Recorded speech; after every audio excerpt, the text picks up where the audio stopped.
Hi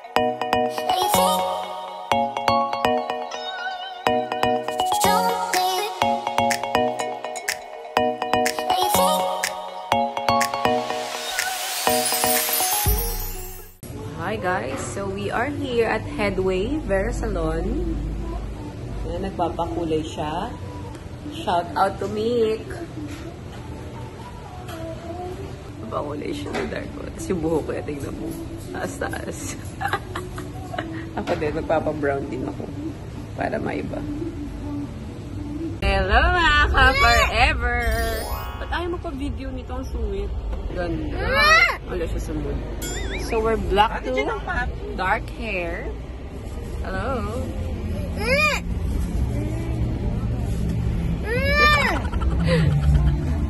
A few moments later.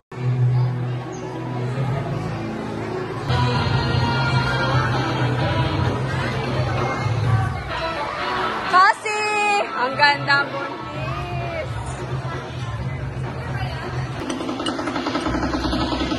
Say happy birthday, Josiah! 1, 2, 3, go! Happy birthday, Josiah! Come on, gather around here. Come on. Let's light another candle.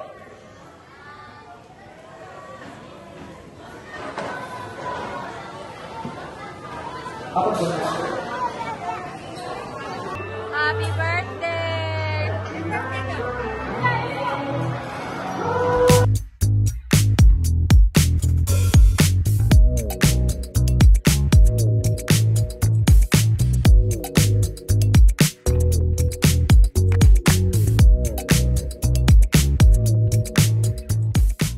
Tusok-tusok! May kaleo! Ano na, Kuya Tash? Tusok-tusok this year. PBA Finals. Wow, grabe yung crowd. With Madam, hi!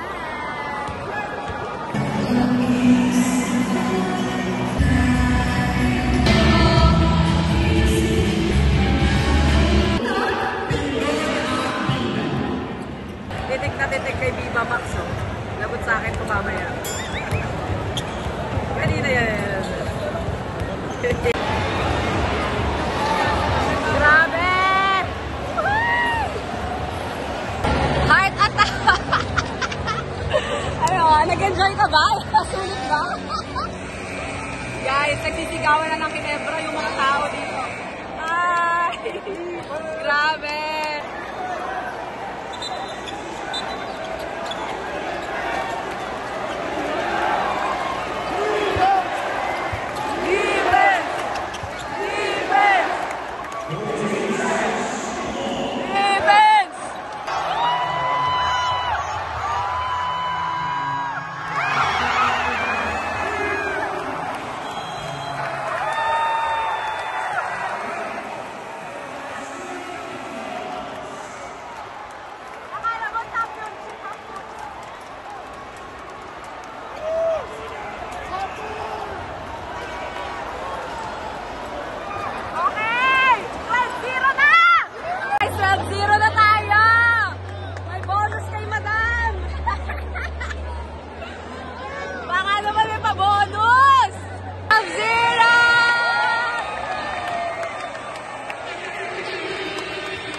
Guys, tignan nyo naman, may bago akong kasawa. The newly approved. Nabidyo mo ba yung 3 boys? Hindi rin JJ Fresh. Ano nangyari sa buhok ng asawa? Nagpa-dark lang ako, nagpa-dark din siya. Edway Bella sa'yo. Parang ano, manual, ano to, yun. Para gumaling ka lalo sa Minecraft? Ha? Sino sa Joe? Friends give you friends.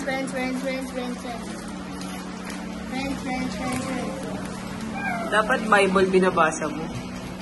Or devotion. Make me up. Smart. A few moments later. Hi, Tita Camilo. Tita Camilo gave it to you? No. I found it in our basket. Art. Oops! Good job! Nakakaloka! Oh my goodness. Oh my goodness. Oh my goodness. Oh, ano lang kami ha? 5 lang kami. Si Madam? O, sino yan? Sino yan? Sino yan? Yung sabi mo superstar? Pangalanan mo yan. Ay, Manila hindi yan. House, February 14. Yes. Ang tanong, may spunky ka ba no college? Hindi maka-video. Tanong na. Go. Pero may lumalapit. Pero may lumalapit sa'yo. Una-una, ano yung spunky? Ay! Ayan, ganyan. Sponsor. May term ba sa may sa baka ano ba yung spunky? May ibang term? Hindi ko alam naman yun. Wala kami. Siya daw yung spunky eh. Ano yun? Siya daw yung spunky. 3 hours later. Hello? Only one. Try mo na one. You know what guys, nung bata siya, meron siyang ear piercing. Dahil ma-arty ako, palit ng baby siya, palit ng ikaw na infect yung tenga niya. Oh, meron eh. Yan, yung bata siya. Saan po ilalagay? Dito lang. Hindi, pero nag-close na. Baka may ano pa yun. Baka meron pa yun. Wala ka na ba yan? Yung 1-year-old pa siya, tapos tinanggal ko na. Wala na yung sarado. Pero same ano lang location mo. Oo, ito. Diyan lang. Only one. Sige, try mo na one. Tapos pag hindi, balik kami next. Baka pa na ako ba? Next pagka hindi niya kaya. Parang meron pa naman yun eh. Oh, may butas pa yan, mabilis lang yan. Babalik na lang kami.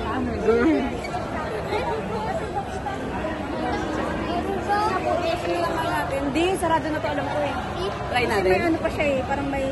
Try alcohol. Eh, Hello!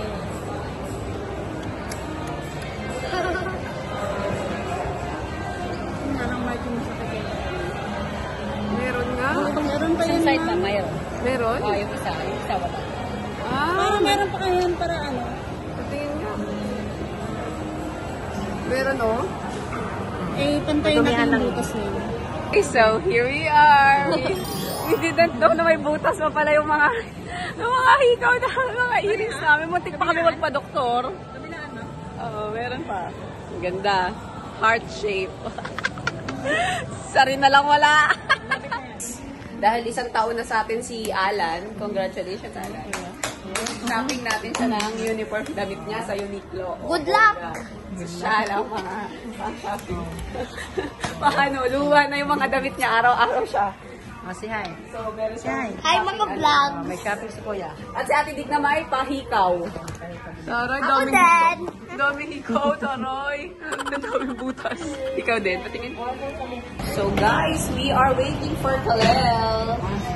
We're waiting for Kalel and we went to their school. Intrams nila today. Bonding with the kids and hintay namin si Kalel. For those curious, yung mga staff ko, sila Ate Digna, meron talaga sila parang dati, binibilang ko sila talaga ng, eto lagi itong nagiging issue sa mga kasambahay. Actually, dati, pinag-uniform ko to sila Ate Digna. Pero since, you know, I don't know, for me kasi parang medyo sensitive tong mga issue dito kasi alam ko marami sa inyong mayayaman na pinag-uniform yung mga kasambahay nyo. But when I became a Christian, I realized na dapat, for me dapat hindi. Kasi sa akin lang to, so correct me if I'm wrong. Kasi parang they don't need that. Mas maganda yung they look clean, they look, kasi yung iba di ba pinag-scrub suit pa yung mga yaya, ganyan. I have nothing against that, di ba? It's clean tingnan. Pero ako, I'd rather buy them nice clothes, like us, like us. Kung ano yung clothes natin, they can buy nice clothes, decent clothes ang tawag, hindi uniform. So that's what I do. Well, you know, I think it's a conviction also when you became nagpe-pray about sa mga ganon. Kung do we really need to do that sa mga kasambahay at driver natin. So instead, I'm getting them the decent clothes. So every year, I make it a point na meron silang, like itong driver namin, 1 year na siya sa amin. So binilan ko siya ng mga damit kasi nakikita ko, minsan yung mga damit niya naluluma na.